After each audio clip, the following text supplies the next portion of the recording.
folks up here. And it's going to be KK Prussian, Bob Christensen, and we have Priscilla Morris. No? Ian Johnson. That'd be sweet. It was Ian Johnson, but it's just going to be Bob and KK. Oh, okay. It's just going to be Bob and KK. So. All good. And no. So they're going to come on up here and chat with you guys about our community forest in Southeast Alaska. Okay, need this. Thanks, Greg. I live here in Sitka. I grew up in Ketchikan, and I've been working for the Forest Service for most of my career. And I'm a hydrologist and geologist by training, and I currently am the watershed program manager for the Tongass. And most of you probably know Bob. No, I do know a few of you. It's a pleasure to meet the ones that I don't know. My name is Bob Christensen, and I live in Icy Strait, Glacier Bay. And I've been working on these community forest projects for 10 or so years. The first one we're gonna tell you quite a bit about out of Hoonah. My job is a regional catalyst of community forests. We have quite a few now in the region, so I'm feeling pretty good about successfully catalyzing some, and just came from a training on Prince of Wales where we had almost 30 technicians basically learning a bunch of skills for doing these community forest projects throughout the region. So I'm excited about that, but I'm also kind of exhausted from that. So we'll see how I do. I think KK is going to probably run the show for the most part. I'll do the slide talking, and then Bob will narrate beyond that.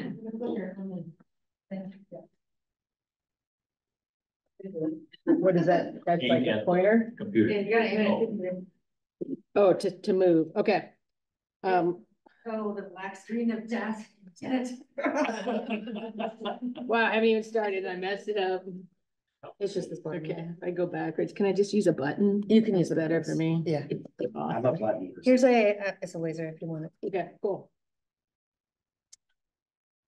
Yeah, I think we have like an hour, and we probably have 20 minutes of talking. So I think it's fine if there's questions. Are you all right if we interrupt in between, if you guys have questions or want more information? Can everybody hear me if I don't use the mic? Fine. Okay. There are people online taking, obviously, you know, we may have some questions online. Okay. All right. So how do they hear us? Okay. Oh, wow. Cool. He's got eyes on the set.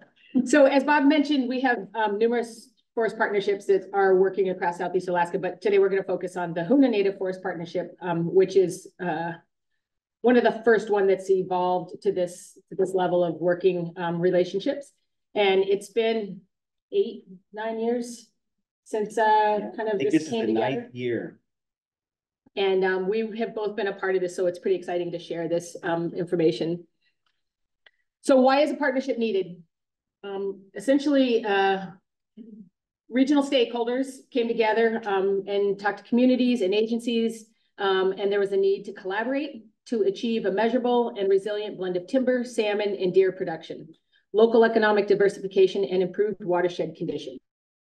It's kind of the underlying need for pulling a partnership together. Just to give a sense of where it is, it's kind of multicolored, but this is the red dot for, you guys all know this, well, maybe not. The red dot in Southeast Alaska where the Hoonah Native Partnership is. And then this is, these are the watersheds and landowners comprising the Hoonah Native Partnership area. And it consists of U.S. Forest Service lands, City of Hoonah lands, Sea Alaska lands, Hoonah Totem lands, and a tiny bit of private land in there. So the partners all shared a common vision, a thriving community with access to abundant resources and workforce opportunities that consist of members who work together to improve economic, ecological, and social conditions. It's about 170,000 acres. Just a glimpse of some of the amazing areas within the project area. So it's a rural, remote community, and every household in Hoonah relies on forms of subsistence for food security. And to offset the food costs, and they participate in cultural activities, which include salmon, deer, berries, and other vegetation. 89% of the households in the Hoonah area use salmon. 77% use deer, and 93% use berries and vegetation. So these are coming from surveys, household surveys in the community. And logging and infrastructure have created opportunities and challenges in Hoonah, including 3 miles of logging roads that are used for a variety of things that we'll talk about later. And there's over 30,000 acres of young growth forest. So thinking about collaborative management, when you bring different stakeholders together, this is one thing we learned early on, but this is why, this is one of the reasons it takes time to build these collaborative forest partnerships, but it's also one of the beautiful things is you've got multiple missions coming together and you're trying to find those collective similarities. So for example, Forest Service mission is to sustain the health, diversity, and productivity of the nation's forest and grasslands to meet the needs of present and future generations. The HIA mission was stewards of our people, our lands, and our culture. We demonstrate through example of our nation, community, and partners, how Tlingit core values of service, cultural identity, integrity, honesty, and sharing can be used to create a balanced and prosperous life for ourselves now and a sustainable future for ourselves and people everywhere. HLFA means? Hoonah Indian Association. Right. Thanks. Yep. And the intent was to integrate the local use, traditional ecological knowledge, cultural knowledge into decision-making and implement projects, social, ecological, and financial benefits.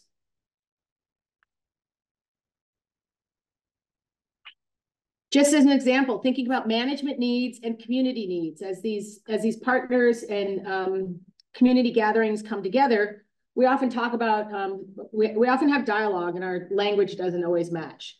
But when we spend time working together and sharing this dialogue is when we find out that there actually is a lot of overlap in what our intentions are. And speaking about management needs, oftentimes we talk about deer habitat, vegetation, road condition, hydrology, fish, and forest stands. When you go to the community and you speak the community language, it's where can I harvest deer? Where can I pick berries? What's the road access to get to the food items I'm looking for? How do I get to my fishing areas, my medicinal plants, and to timber resources?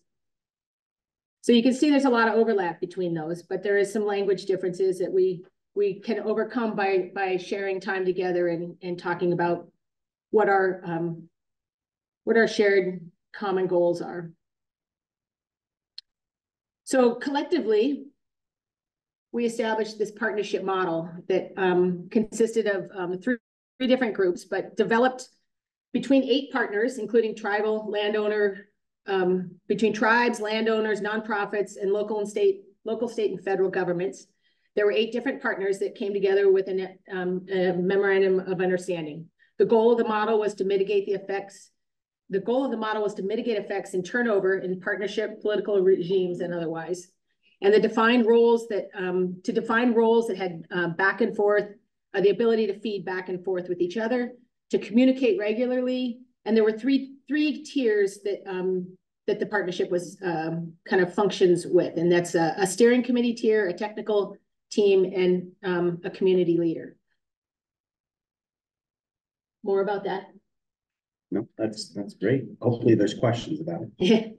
So a little more about that, about the partnership roles and between these. So there's the tiers that we talk about. And in the steering committee, that was representatives from the individual landowners, and they're representing their landowner interests and providing feedback to the technical team. The technical team consisted of resource specialists, and they provided information to the steering committee and to the community. And the community coordinator is who trained and coordinated. It was the community coordinator is the liaison between the steering committee, the technical team, and the community, and it supports the technical team.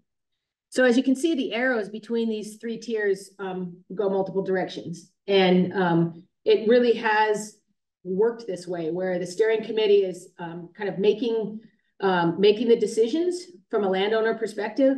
The technical team is feeding information to the steering committee and to the community coordinator, and the community coordinator is putting the work on the ground through the workforce, through the workers that are implementing the projects that come out of partnership. Can I ask a question? Yeah. Bob, is that what we call the catalyst, or is that something separate? Well, in HUNA, the community catalyst in HUNA happened to be a forest partnership coordinator, but that's not true in every community. So we call them forest partnership coordinators, but his is a dual role. And so is Hank in Cake. He has both roles. Oh. And so is Quinn now, the dual. Right, oh, okay. But he was one, then he was the other, and then he's back to being both. I think catalyst is such a cool title. Way better than coordinator. Just so people online can make sure you hear questions and stuff. Oh, repeat them? Repeat the Yeah. questions possibly, or speak loud enough so folks online can hear, you know. Yeah, the question was if the community catalyst is also the community coordinator, and in most cases, in some cases it is, but it's not always.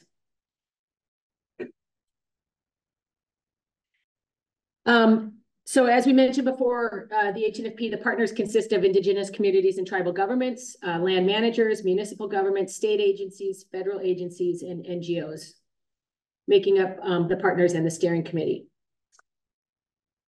And why, you know, a lot of times I'll be asked, you know, why does this matter? Why work in this fashion? Well, there's many answers, but one huge benefit to getting to some endpoints, getting to some project deliveries, getting to the ecological, economic objectives of the partnership is the leveraging of resources. And when I say resources, I mean skills, I mean capacity, I mean funds, spatial and temporal aspects of all of those.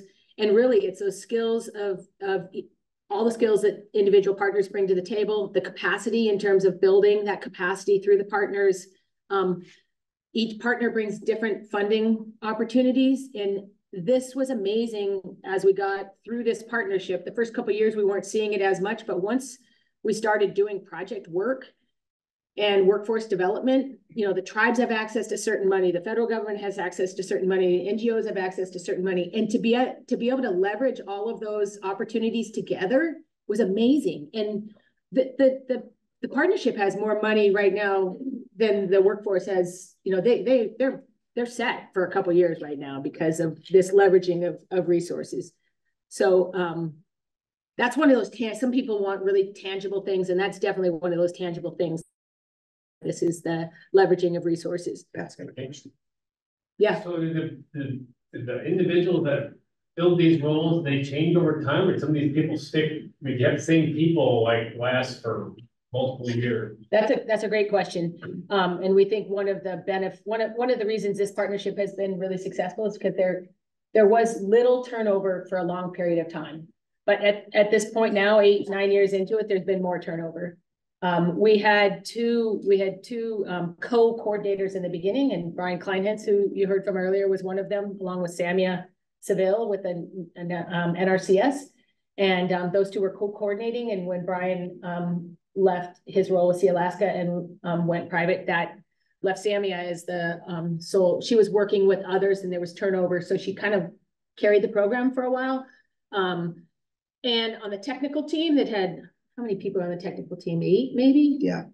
Those were resource specialists, hydrologists, fish biologists, vegetation folks, silv and timber. That stayed consistent, I think, at least 5 years. Connor Reynolds was with us as a forester, and he took another job somewhere else, and Julia Nave replaced Connor. So that was, fortunately for us, Julia stepped right in and continued doing the work that Connor was doing. So there's been some turnover, but not a lot. But it's almost got wheels under it now, and I think the turnover wouldn't be as critical now as it would have been in those formative stages. What do you think? Yeah, for sure. And then I would also add another benefit of having this diverse group of people working together for this collective goal of improving conditions for the community of Hoona in particular is, you know, that it's very representative of the entire community. And so there's not a lot of rumor mill type of stuff or backstabbing type of stuff. It's basically everybody is there that might have suspicions about what somebody else is doing, kind of thing. So we have a lot of social license that has developed as far as the steering committee's decisions being made in the best interest of the whole community. And that goes everywhere from coffee klatch, where the coordinator would meet once a week, have a time where people could come and chat with him about what was going on with the partnership, to community meetings, to the monthly meetings that the technical team had. Still today, later, we have a monthly technical team meeting that most people attend to. And then an annual in-person meeting in Hoonah. So that structure has worked really well. And most people that have been involved have said that lack of turnover and continuous communication that had a structure was a huge benefit. As I mentioned, seeking input from the community, huge value to that. And the coordinator, Ian Johnson in Hoonah, has done an amazing job of doing that. As I said, he does coffee klatches, he goes to cultural engagements. He pretty much stepped into that community and was adopted over a couple of years' time because of his commitment and engagement. And also we had door-to-door surveys from Fish and Game that collected a lot of information on berries and deer and harvesting, and community meetings where the partnership would come together and share what we were doing and open it up for community involvement and brainstorming sessions. We'd have maps and different things where people could share things that they liked about what was going on, or questions they had, or places they wanted us to consider, things they wanted us to consider. So there was a lot of, as Bob said, gaining social license in the community through engagement. Another key part of that I'll just add is that the crew is local people. And so they're out and about just in their neighborhoods or in their households or whatever, talking about what they're doing maybe on a daily basis. And so the whole community is informed directly through the work of the crews that are, doing the inventory, doing the assessments, implementing the projects. So this is an example of how some of the information that was gathered from the community translated into harvest patterns and road values, the house surveys and engagement opportunities. People filled out surveys about where they're valuable, where they collected food, or areas where they collected food. And Ian was able to use this information to use the numbers to kind of give a value of locations for the different resources, but also use that to put on a road map and put a value on individual road segments related to how many different and how many uses there were on that road for a variety of forest management opportunities.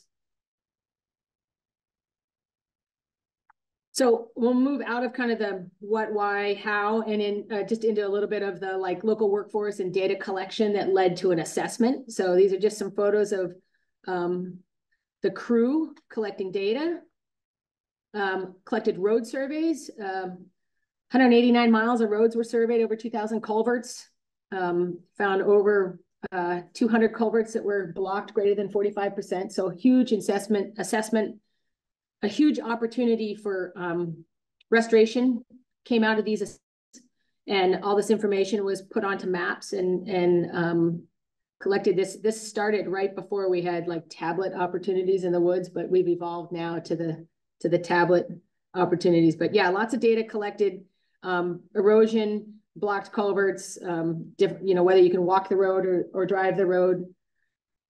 Stream surveys were done, looking at the physical functional metrics of the streams, as well as qualitative metrics, looking at stream condition from a habitat perspective. There's the qualitative aspects. We call them proper function condition assessments. So these crews were trained by the technical member on the team. So Bob trained the crew on his resource. I trained the crew on my resource. Then we worked together with the crew to ensure that they were comfortable collecting the data. Then they would go spend time collecting the data. They they download it and return it to the technical team member who then analyzed the data that went into the report that we'll talk about. And I'll turn the. We didn't include slides in there of the crew collecting vegetation data, but they did. They collected non-forest vegetation plots. There was almost 200 of them in this 170,000 acre project area. I don't know how many forest plots were collected for this project area, but it was a lot.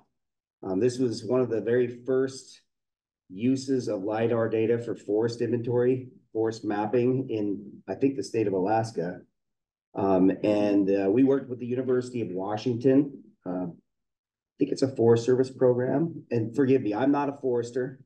Maybe you can tell just by the way I look at something, but I worked with Connor Reynolds, who was mentioned earlier. He's the Nature Conservancy forester who led the processing of the data to create all the forest maps. And I worked alongside him to add in the non-forest vegetation mapping and to develop these wildlife habitat models that I'm going to give you a glimpse of here. But we worked with Bob McGoy. Some of you probably know Bob McGoy out of the University of Washington, who runs a program called Fusion, which ingests all this LiDAR data, the point cloud, and then spits out a bunch of forest metrics. And then we went out with the crews to calibrate and to verify that the metrics were indeed useful, and to add on to those metrics things that could be applied for, forest management. We'll get into that stuff a little bit, but the way it started was that I think this was done to support the fusion process was binned based on canopy closure and tree height.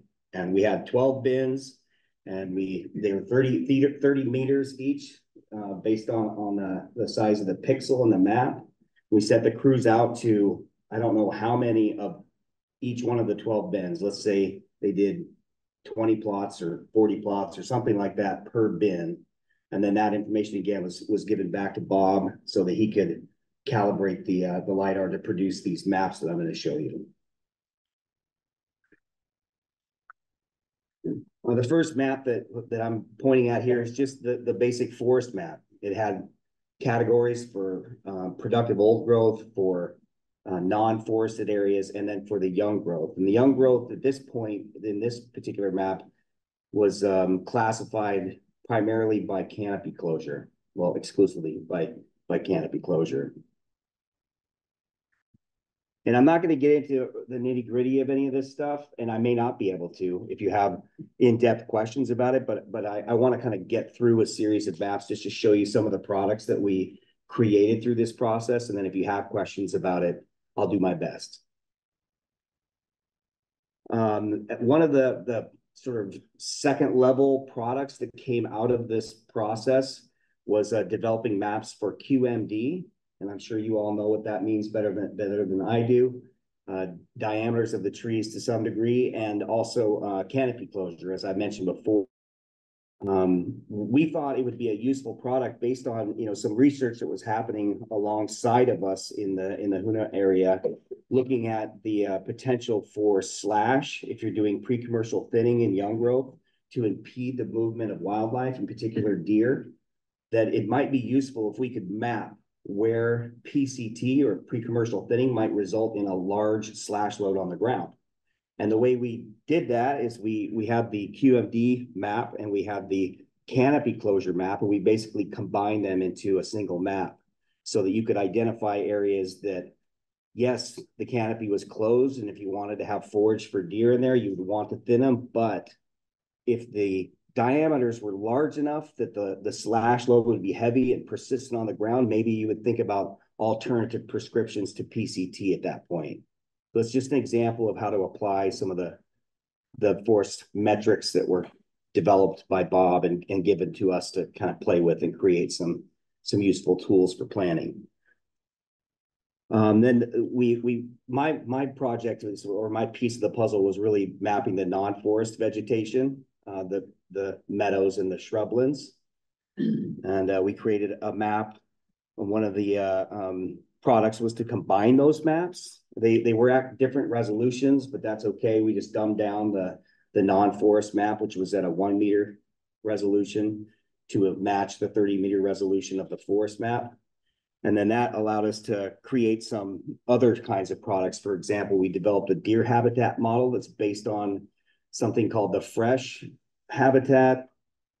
I'm not sure exactly what it's called, but fresh deer, right? So we had a relative index of forage availability based on the forest types in our map. And we used that to create a deer habitat model for prioritizing where to send folks in to do potentially wildlife thinning, for example, wildlife promotion thinning. Same thing for bears, same basic thing, but using an older model produced by, I think, John Shane or Matt Kirchhoff, or both of them. Maybe it was Kim Titus. I can't remember exactly who it was that we based this model off of, but it was basically the same principles that were described in previous papers, but implemented through this much more detailed forest mapping capacity that we have today. And then another product was to use the data that we got from the non-forest vegetation mapping efforts to produce a map that the community could use to identify locations to harvest plants as food and medicine based on it. Again, the dialogue that Ian is leading with the community, finding out what those plants are, and then being able to use the cover data from the forest or for the non-forest plots to develop a map like this one here. And then, you know, what do we do with all these maps is kind of the next question. Sure, you can produce a bunch of maps, but the idea here is to, you know, integrate these maps, synthesize them with the information we're getting from the communities about what the priorities are, from the resource specialists about what the ecological needs might be in the project area, and produce a plan. So we basically produced what I think of as a landscape level planning document that also, because of the detailed maps, supported the identification of individual project opportunities within watersheds. And for all of the projects that we identified, we attempted to adhere to a triple bottom line approach as much as we possibly could, again, because this is really connected strongly with the community values. And through this dialogue that Ian is leading, the coordinator and catalyst for HUNA, that we wanted to implement projects that were going to produce values across the entirety of the triple bottom line, that they're socially driven, that they're addressing ecological needs, and potentially, and this is the hardest one at this point in time, create some economic opportunities for the community. And one of the main things that I sort of took away from this process, and I think that kind of drove us as a technical team in particular to, once we got to prioritizing watersheds and thinking about what to do first in these watersheds, it was really focused on the road systems. We recognized that, you know, one of the more durable outcomes of the industrial logging that had happened over the previous 30 plus years in the area, durable in terms of still useful to the people of the place, was the road systems. And yet the road systems were built to log these watersheds and were extensive enough that it was difficult for everybody, Forest Service, the corporations. Nobody really had money to manage every single mile of road. And so we had to be sober about how we were going to continue to manage these roads for time to provide values to the community. And so we're attempting to, and this is still, I would say, a work in progress, blend these things, some of them modeled like these forest maps, some of it from survey information like the house-to-house or household surveys that the Fish and Game did. Ian did some household surveys as well, to blend these data sources together to create sort of a prioritization for road systems. But I want to emphasize that, you know, the real sort of intangible but highly valuable aspect of these projects, these community forest projects, is really the relationships that are developed between the people and the different partner organizations. And so even if we could create the perfect model for how to prioritize the road systems, which ones should be kept open, which ones should be closed, we don't really want to just follow that. We want that to be something that we bring people together around and then discuss it. This is why this map looks this way. This is why we might actually buck what the map says and do something completely different, and have an exchange of ideas between engineering, hydrology, fisheries, wildlife, cultural, all the values that the partnership is bringing together. So I feel like that's right where we're at right now. Coincidentally, it's a good time. I'm not sure how far you got into the forest plan revision discussion earlier today, but I think in a lot of ways, this is for the communities, this is kind of the crux of the issue is what's going to happen with the roads. And then maybe we can figure out what happens with the forest after that. This is just an example of one of the other applications of the data that was used. This was probably a slide that should have been closer to the landscape level assessment, the reporting place where we used a watershed approach in this project area and compared the ecological needs by watershed for a variety of things. This just happens to be deer habitat values and identified which watersheds, just purely from the ecological need perspective, that you would work in first if you wanted to do restoration work for the things that are the most of ecological need. And then this again was backed up by community surveys, community meetings, dialogue throughout the process. And in fact, that Spaskai watershed was the first watershed that we all pooled our resources to improve the conditions of. And I think, you know, it was kind of just in this annual meeting a couple of weeks ago, maybe we had our interdisciplinary team meeting a couple of weeks ago, and you know, didn't make it official, and restoration work, habitat enhancement is never actually done, but we completed all of the projects that we had identified for the Spaskai watershed, and now we're moving over to Game Creek next. And going back up to that one, one thing you'll notice, this is the same map that we showed early on with the landowner boundaries, but we don't have landowner boundaries on this map. And the team really tried hard to think of the area as a project area without the landowners when it was a matter of collecting data, and not without the landowners, but not to think about the landowner whose land you're on, but collect the data consistently across all land ownership. So it was that all hands, all lands concept. And even thinking back to this this slide here, when we addressed Spaskai as you know, what are we going to do with the roads in Spaskai? The technical team shared the conditions that lead to road costs. Technical team shared the road risk from the resource data collection that occurred. The mapped ecological values came from all resources, and all those technical team members came to the table and said, okay, value risk, this is what we suggest for this particular road. And the landowner was there at the meeting saying, yeah, I agree, or I don't agree. And I don't think we ever had any disagree. It was like collectively through probably 2 meetings, we got through an entire watershed's road management plan by bringing all that information to the table and talking about it together.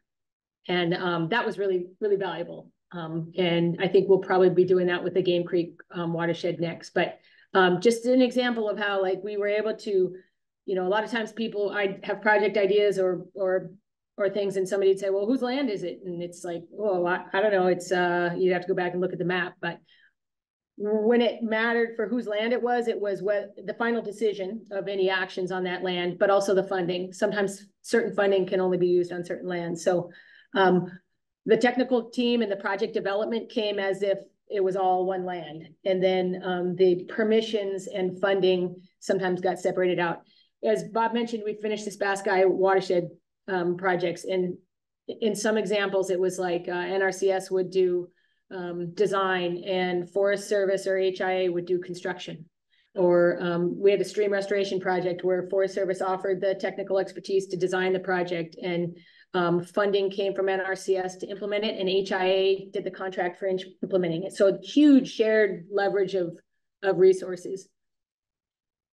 Moving on, this is just an example of, this is Game Creek where we're going next, but just an example of when you overlap all those project opportunities. So as Bob mentioned, all the information from the technical team and the social surveys went into an assessment, and each of the resources had a list of project opportunities by watershed at the end of the assessment. So we were able to map all these and then put them together, and then that's where you can start all the different landowners or different partners in the project could be like, oh, I have funding for this, or oh, this grant opportunity came out. All your project opportunities are right here. And this is where that leveraging of resources was really valuable. And we just chipped away at the projects. And Spassky went from start to finish pretty much in 5 years, which is, we haven't been able to do that in any of our watersheds on the Tongass in that time frame. So that was pretty exceptional. Just some photos showing examples. These are fish passage culverts. They were impeding fish passage, limiting the habitat access upstream of the road. These were designed and constructed to provide fish passage and increased flood resilience. They're built to simulate a stream through the culvert. Some photos showing stream restoration on the lower left. This was hand tool stream restoration. We've done it using hand tools and cables to pull wood into the creek, up to like 14, 15-inch diameter trees. They're able to pull into the creek with chainsaw winches or capstone winches or come-alongs. And in some cases, we're trenching the logs into the creeks, and sometimes they're logs across the floodplain to trap sediments and things for overbank flooding.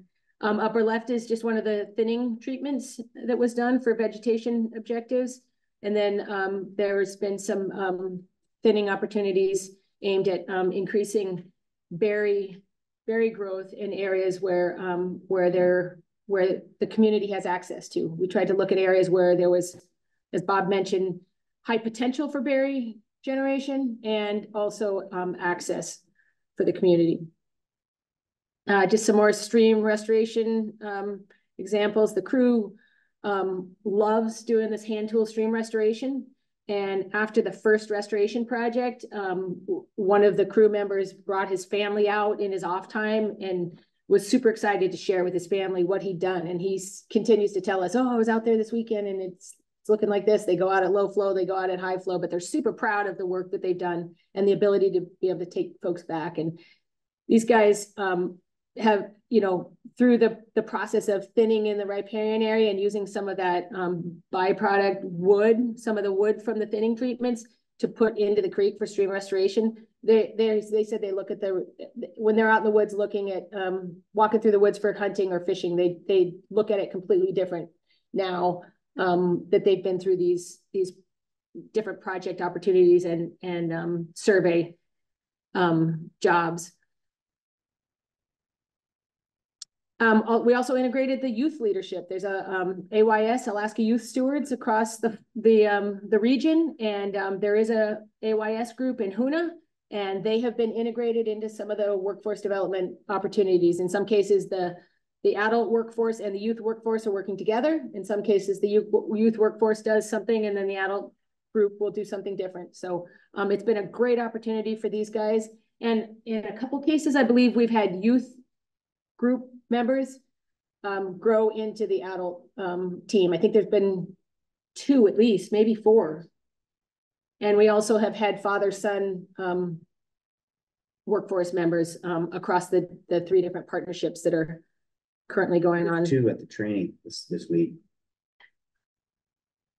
So as I mentioned, with the youth and the workforce folks, just expanding the skills and knowledge, this HNFP crew, the Hoonah Native Forest Partnership crew, starting in, I believe, 2020, so about 4 years now, they went to Prince of Wales and shared their skills with the Prince of Wales workforce. Instead of the Forest Service or some technical person showing the next workforce how to do it, we let the crew that had been trained mentor their peers and their coworkers. And it was amazing for us to watch and be a part of, and they were super excited to share their skills. And the folks that learned those folks have also shared Cake Community Forest. And as Bob mentioned, he was just down. This is the first time they've done an all partnership spring training where they all come together and share these skills together at one time. But there's been numerous times where one group's gone to another group to share those skills, which has been pretty exciting. So just wrapping it up, networking and impact.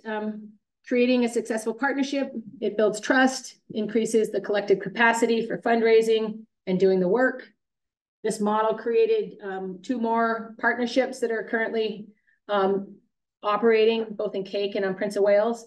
And we've got interest from others. There's been some interest in the Sitka area, and Yakutat is working in partnership with multiple. They don't have an established, well, they actually do. The Salmon Partners an established partnership in the Yakutat area. So there's more in the works. It provides a model for land stewardship, which varies across communities. And as Bob mentioned, really important to build it from those communities and not replicate it exactly between communities. And it breaks down the silos within federal agencies and among the communities. These are the partners. I think Trout Unlimited has signed on since then. Just recently, there's a new MOU in the works right now, and there's one of the crews after the restoration in Spasky. That's it for us to share, but we have any other questions? That was a great presentation, by the way. Okay. So if anyone in the room has questions, and then we can check online, anyone online that has questions, so. How many years did it take you to really, to start from the start to where you really felt like this was something that was functional and you were moving forward? What was that getting started time period? Can you repeat the question? So, well, I mean, my question here up front, next to the, oh yeah, please repeat my question. Yeah, the question is, how many years of work together did it take before we feel that we were really on step? We might have different answers.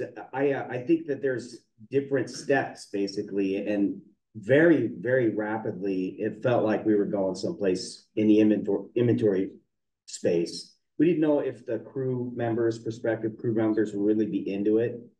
We didn't really know how much the landowners would be into it, right? And it was really clear after the first year, the crew was into it. They loved the work out in the woods. And then real quickly, the partners, the CEO types in the steering committee, it was clear they were really into it. But we had a huge sort of backbone level of support from the NRCS in particular, a large pot of money and technical capacity provided by staff. And so it was kind of like we were on training wheels at that point in a lot of ways, right? We didn't have to go looking for money, spend time doing those kinds of things. And so that you could say we were kind of coasting for a while, but after say 4 years, which was about the life of the first agreement with the NRCS, funding started coming in from other sources. And I think the level of the work really jumped up, in particular because we were in the implementation phase. We did the inventory and the assessment, created the plans, identified the project opportunities. And then once we started implementing projects, there was another step up where, you know, now the crew's not just into working in the woods, they're really taking pride in the work that they're doing. Because like you mentioned, you know, they're putting in fish habitat, they're improving deer habitat. So there's a new level of understanding of what they were achieving together as a group. So that was another step. And then I would say at this last technical team meeting, now we're 8 years into it.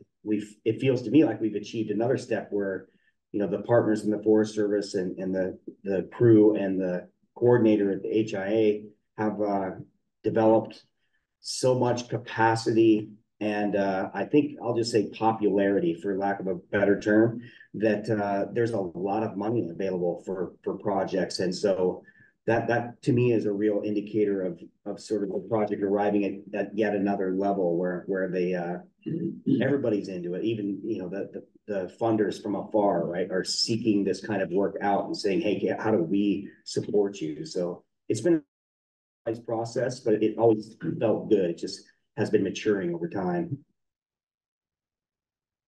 So do you think the Game Creek project will go quicker or easier because of additional funding opportunities that maybe have been stimulated through this other one, or? Yeah, it seems like it. Yeah, and it has,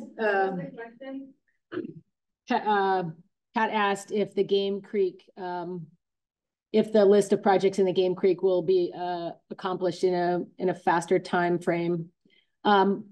Yes and no. Game Creek is adjacent to it's 2 watersheds over from the Spasky Creek. It's one of the larger watersheds in the project area.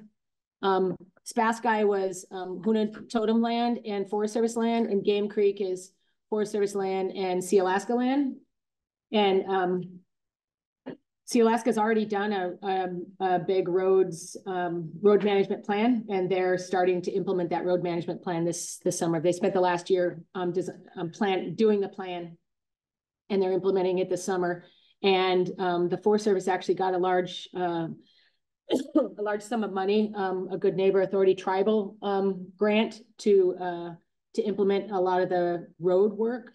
So I think it will go pretty fast, but you also have limited capacity for contractors in a remote rural area. So it'll be as fast as we're able to, fish timing windows are in a small, I think there's 19 culverts, fish passage culverts. So, and we don't want it to go fast necessarily. We want it to stay local. Like it could go fast if we bring in other folks. In some cases, we don't have the ability to make it only local, but the intent is to have that workforce close to home. So. You're kind of speaking to my question. The roads are on various ownerships, and is your project reached some kind of common expectation for management standards of those roads? Is that articulated explicitly, or is it just implied? And are there part of your partnership include the hardware it takes to do that, or is it always a contractor that you're getting from somewhere to do that work? Is there a standard on the roads? Each landowner has a standard, and in some cases, the Forest Service has an MOU on somebody else's land to help maintain it. And it is often contracted. But the tribe has actually bought a piece of heavy equipment with intent of doing stream restoration and road work in the future. They're not there yet, but they're aiming to get there. So a lot of the road work has been contracted from off island, but there is a local operator that has had contracts too. I believe I heard from the local operator this year that he's frustrated because the Forest Service put out a big contract, and a 5-year contract, and someone off island received it, which is really unfortunate. But it is, I don't know what happened there, but that contractor got the stream restoration heavy equipment contract in Spasky and will likely get some of the culvert replacement work in Game Creek. So does that answer your question? It's a combination. You described the tension between off-island and off-island workforce allocation, and that's really well, and some monies or some agencies can't choose.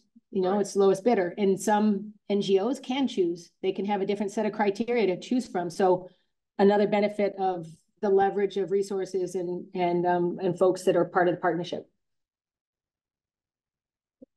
I would follow on to that, and this is really inspirational, so it's been fun to watch.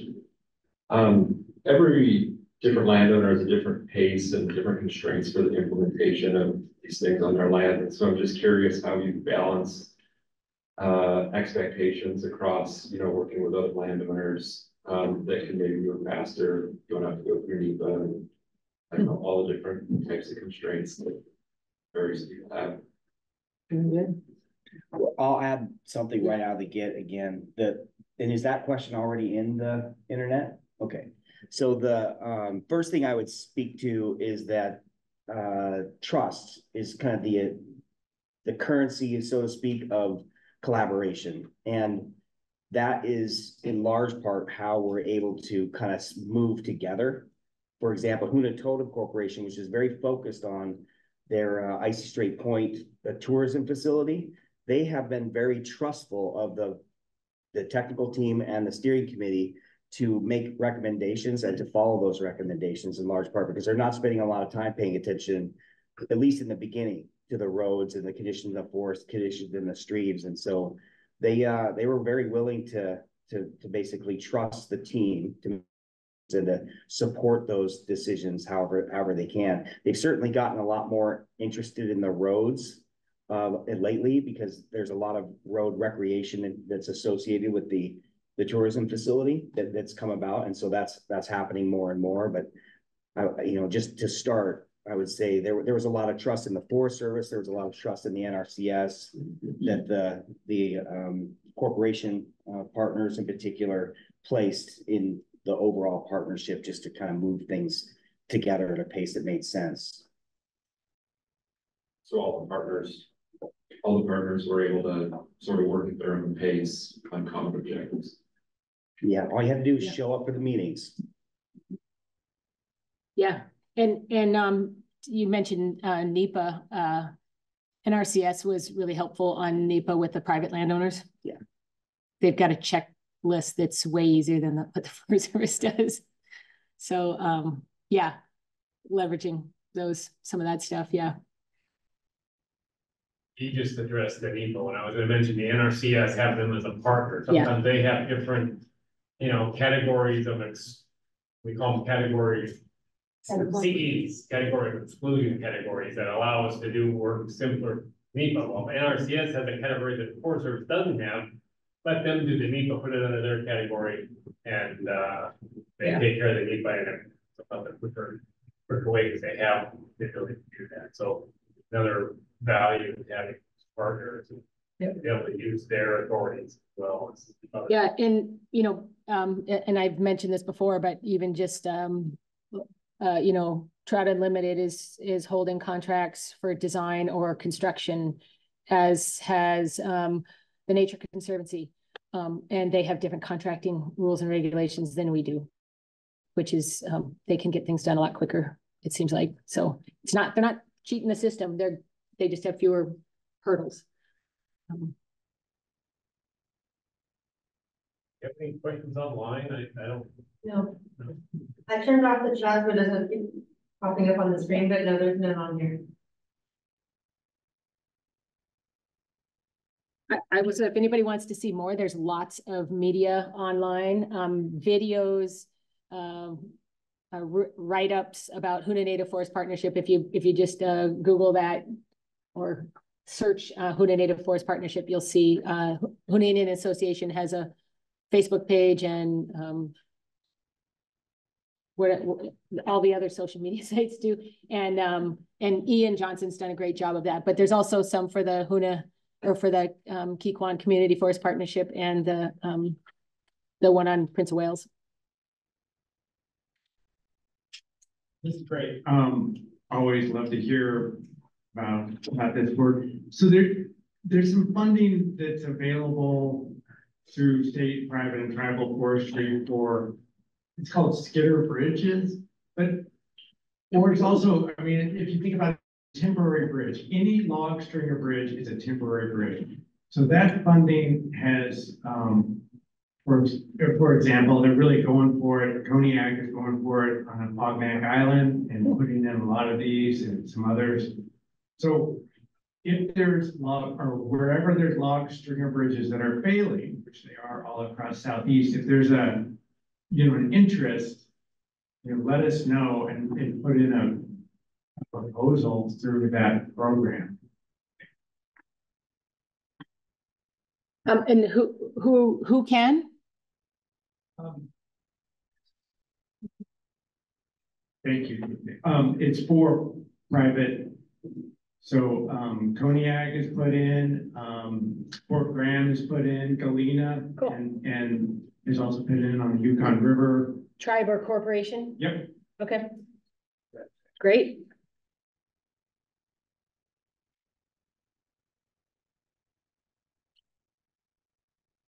All right, thank you, KK, and Bob. It's very much. You're going to be around for this. The questions are going to be around today. If you want to need to debate tonight, probably not. Okay. Yeah, I'm going to be here now, until next week. Yeah.